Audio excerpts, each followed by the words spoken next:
네, 하나님께서 불러주신 이 귀한 자리, 예배의 자리에 순종함으로 나오신 성도님들을 주님의 이름으로 환영하고 축복합니다. 맡겨주신 사명의 자리를 지키시는 여러분 가운데 하나님께서 준비하신 하늘의 풍성한 은혜가 충만히 흘러가는 이 복된 이 시간 되길 주님의 이름으로 축원합니다. 자, 마가복음을 우리가 계속해서 보고 있는데요. 이 마가복음은 하나님의 아들로 오신 예수님께 포커스를 두고 있는 이 복음서입니다. 이 마가복음의 첫 시작이 무엇인지 혹시 기억하시는지 모르겠습니다. 마가복음 1장 1절 말씀을 한번 봤으면 좋겠는데요. 제가 읽어드리겠습니다. 하나님의 아들 예수 그리스도의 복음의 시작이라. 아멘. 자, 다시 말해서요. 하나님의 아들 예수가 뭐라고 이야기하는 겁니까? 바로 복음이다라고 이야기합니다. 마가복음은 예수 그리스도가 하나님의 아들이심을 믿고 그 믿음으로 구원받아 새로운 나라의 백성, 하나님 나라의 정체성을 지닌 자로 인생길을 살아가야 합니다라고 계속해서 우리에게 권면하고 이야기하고 있습니다. 자, 오늘 우리가 읽은 본문에서도요, 예수님의 하나님의 아들 되심, 즉 구원자 되심을 드라마틱하게 기록을 하고 있는 장면이 등장을 합니다. 마가복음 5장 말씀 후반부를 보게 되면 예수님께서 회당장 야이로의 딸과 12해 동안 혈루증을 앓아온 여인을 고치시는, 회복케 하시는 사건이 기록이 되어 있습니다. 이 두 사건은 거라사인의 지방을 떠나 배를 타고 다시 맞은편으로 건너가신 예수님께서 큰 무리를 만나면서 이제 이야기가 시작이 됩니다. 자, 그때 그 무리 중에 한 사람이 예수님께 달려나와 엎드리며 큰 소리로 외치는 겁니다. 자, 그 사람이 누구였겠습니까? 바로 회당장 야이로였습니다. 엎드린 그가 외친 첫 마디는 어린 딸이 죽게 되었습니다 라는 거였어요. 자신이 12살 된 딸의 죽음 앞에서 아무것도 할 수 없었던 그가 마지막으로 붙잡은 희망이 무엇이었냐? 바로 나사렛의 젊은 청년 예수님이었다라는 것입니다. 자, 예수님께서는 이 야이로의 외침에 반응하시면서 함께 길을 나서시게 됩니다. 예수님께서 그를 따라가시자 많은 사람이 뒤따라가며 그를 애워싸고 서로 미치고 큰 무리가 함께 이렇게 웅성웅성하면서 야이로의 집으로 향해 이동하게 되는 거예요. 자, 이렇게 야이로의 집을 향해 가던 중에 오늘 함께 읽은 본문의 말씀이 이제 기록이 되게 되는 것이죠. 자, 12해 동안 혈루증을 앓던 한 여인을 만나게 됩니다. 자, 성경은 혈루증을 앓던 여인의 정체에 대해서 상세하게 소개합니다. 25절과 26절의 말씀, 현대인의 성경입니다. 군중 가운데 12년 동안 피를 흘리며 앓던 한 여자가 있었다. 그녀는 많은 의사들을 찾아다니며 치료를 받느라고 무척 고생하였고 있던 재산도 다 허비하였으나 나아지기는커녕 오히려 병만 더 악화되었다. 아멘. 자, 12년 동안 병을 앓았으니 얼마나 힘들었겠습니까? 얼마나 아팠을까요? 얼마나 고단하고 피폐한 생활을 지속하며 살아왔겠습니까? 살아있으나 죽은 것과도 같은 심정이지 않았겠습니까? 당시 유대 문화에서 혈루증은요, 가장 부정한 질병 중에 하나로 치부되던 병이었습니다. 그리고 여자와 이방인 그리고 장애를 가지고 태어난 인생도 부정하다라고 여기면서 취급받던 시대였습니다. 자, 그럼 한번 생각해 볼게요. 여자로 태어난 것만으로도 부정하다라고 여겨지는 이 시대 가운데 가장 부정하다라고 여기는 혈루증을 앓는 여인이라니 도대체 그녀는 과연 어떤 인생을 살아왔겠습니까? 그녀의 삶이 과연 어땠겠습니까? 이 병을 고치기 위해서 얼마나 많은 노력과 수고를 했는지 모릅니다.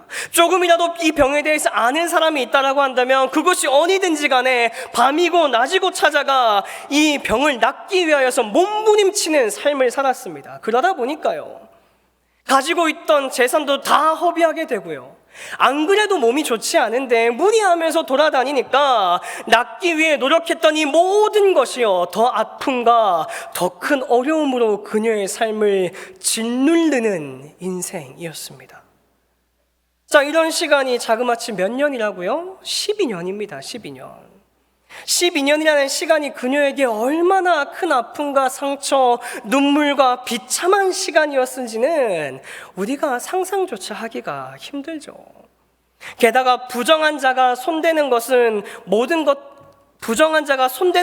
것을 부정하다라고 여기는 사회적 풍습 때문에 그녀는 아마도 많은 사람이 지나다니는 넓은 길거리나 화창한 대낮에는 돌아다니기가 힘들었을 거예요. 무리가 모이는 장소에 함께하는 일은 불가능했을 겁니다. 날마다 두려운 거예요. 날마다 불안함의 연속입니다. 사마리아에 사는 여인이 물을 기르러 사람들이 잘 다니지 않는 시간에 우물가를 찾았던 것처럼 이 혈루증을 앓던 여인도 분명히 사람들이 다니지 않는 시간, 마주치지 않는 시간에 움직이고 활동을 했을 거다라는 거죠. 자, 그런데 오늘 말씀을 보면 정말 놀라운 일이 발생을 합니다. 예수님께서 이 지역을 지나가신다라는 소식을 듣고 이 모든 문제와 어려움을 뒤로하고 너무나 절박한 마음을 가지고 이 여인이 어떻게 한 겁니까? 수많은 사람이 몰려있는 거리를 향해 뛰쳐나온 겁니다. 거리로 뛰쳐나온 그녀가 바라보는 것은 오직 한 분이었습니다. 그녀는 오직 한 사람만을 바라보며 수많은 군중이 있는 그 사이로 파고드는 거예요. 이어지는 본문 27절과 29절까지의 말씀인데요. 현대인의 성경입니다. 마침 그녀는 예수님의 소문을 듣고 군중 틈에 끼어가다가 뒤에서 예수님의 옷자락을 만졌다. 그 여자는 예수님의 옷만 만져도 자기 병이 나을 것이라고 생각했던 것이다. 예수님의 옷자락을 만지는 순간 즉시 피가 멎었고 그녀는 병이 나은 것을 느꼈다. 아멘. 자, 그녀가 부정하다 여기는 몸을 이끌고요, 군중 사이로 뛰어 들어갑니다. 누구에게도 보이고 싶지 않아 온몸을 아마 꽁꽁 싸맨 채 어떻게든 예수님의 옷자락이라도 만지기 위해서 안간힘을 쓰며 예수님 더 가까이 나아갑니다. 그 모습이 상상이 되십니까?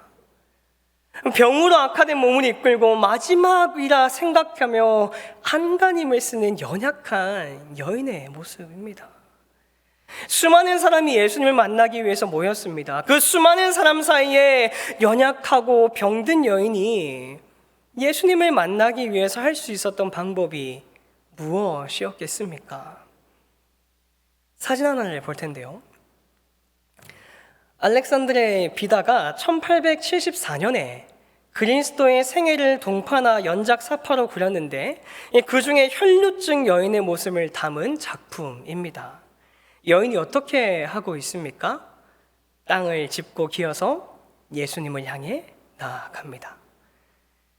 이 가냘픈 여인이 어떻게 사람들 사이를 힘으로 뚫고 지나갈 수가 있었겠습니까? 그녀가 할 수 있는 선택은 많지 않았습니다. 모든 것을 내려놓고 예수님만을 바라보며 어떻게 가는 겁니까? 무릎 꿇고 기어가는 것이었습니다. 예수님의 뒷모습만을 바라보며 처절하게 기어간 여인이 마침내 예수님의 옷자락에 손을 대는 거예요. 자, 바로 그때 놀라운 일이 일어납니다. 많은 사람이 있었지만 기적이 일어났으면 아무도 알지 못했습니다. 그러나 한 분만은 아십니다. 바로 예수님이시죠. 예수님께서는 자기에게 능력이 나간 것을 아시고 무리를 향해 말씀하십니다. 누가 내 옷에 손을 대었느냐? 수많은 사람이 예수님을 둘러싸고 있었습니다. 조금이라도 예수님을 가까이에서 뵙고자 너도 나도 달려들었을 거예요. 그러면서 많은 사람과 부대끼고 여러 접촉이 분명히 그 가운데 있었을 겁니다. 그러나 혈루증을 앓던 여인은 간절한 믿음과 소망을 담아 예수님의 옷자락에 손을 대었고요, 예수님께서는 정확하게 그것을 아셨습니다. 예수님의 이 외침에 다른 사람들이 어리둥절하고 있지만 한 사람은 결코 그럴 수가 없었습니다. 왜요? 그녀는 자기에게 어떤 일이 일어났는지를 알고 있었기 때문입니다. 그래서 그녀는 두려워 떨며 예수님 앞에 와서 엎드려 사실대로 다 이야기합니다. 자, 그녀의 이야기를 다 들은 예수님께서 여인에게 말씀을 건네십니다. 34절 말씀, 그래서 예수님은 그 여자에게 따라 내 믿음이 너를 낫게 하였다. 평안히 가거라. 그리고 질병에서 해방되어 건강하여라 하고 말씀하셨다. 아멘. 앞에서도 이야기했지만 당시 유대인들은 부정한 자가 손을 대는 것은 부정하다라고 여겼습니다. 다 죄인이 다른 사람을 만지면 그 죄가 옮겨간다는 거예요. 자, 이것을 우리가 잘 아는 말로 바꿔 얘기하면 전과된다라고 얘기합니다. 전과된다. 자, 28절 말씀에 그녀가 어떤 마음이었습니까? 이는 내가 그의 옷에만 손을 대어도 구원을 받으리라 생각함일러라. 자, 그렇다면 오늘 이 여인은 그녀의 고단한 인생과 그의 병든 몸을 누구에게 전가한 겁니까? 바로 예수님께 전가한 거예요. 그녀가 12년 동안 그녀를 괴롭게 하던, 살아있으나 죽은 자처럼 만들었던 부정한 자, 죄인이었던 자신의 저주받은 인생이 예수님의 옷에만 손을 대어도 구원을 받으리라 라고 여겼습니다. 자, 다시 말해서 예수님, 당신이 죄인인 나를 구원할 수 있습니다. 예수님, 당신이 내 죄를 해결하실 수 있습니다. 예수님, 당신이 내 아픔, 내 눈물, 내 삶을 고칠 수 있고 변화시킬 수 있다는 간절한 마음으로 예수님의 옷자락에 그녀는 손을 갖다 댄 겁니다. 자, 그녀는 예수님이 구원자임을, 메시아임을, 그리스도라는 사실을 확신하며 믿음으로 나아간 것입니다. 예수님께서는 그녀의 이 믿음을 놀랍게 여기시고 그녀에게 회복을 선포하셨던 겁니다. 따라 내 믿음이 너를 낫게 하였다. 평안히 가거라. 그리고 질병에서 해방되어 건강하여라.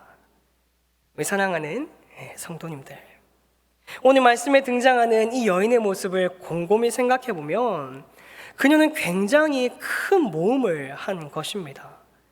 부정한 자로, 죄인으로 누구 앞에 설 수 없고 나타날 수 없는 그녀가 예수님을 향한 간절한 믿음으로 용기를 내서 결단함으로 발걸음을 옮길 때 예수님께서는 그 믿음을 보시고 회복을 선포하십니다.